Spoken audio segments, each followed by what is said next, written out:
Zenlo X1 Plus. Headlight muna. Headlight. Ngayon, inayos ko na yung bracket. Adjust ko na. Kaso, masyado pa rin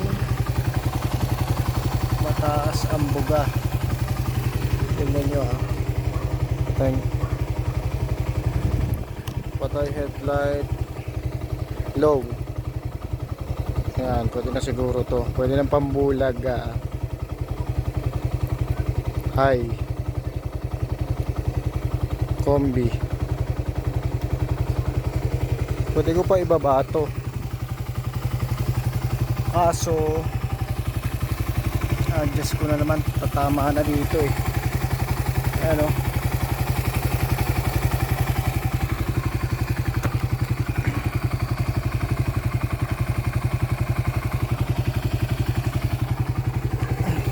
Pero maganda, maliwanag. Zenlo X1 Plus.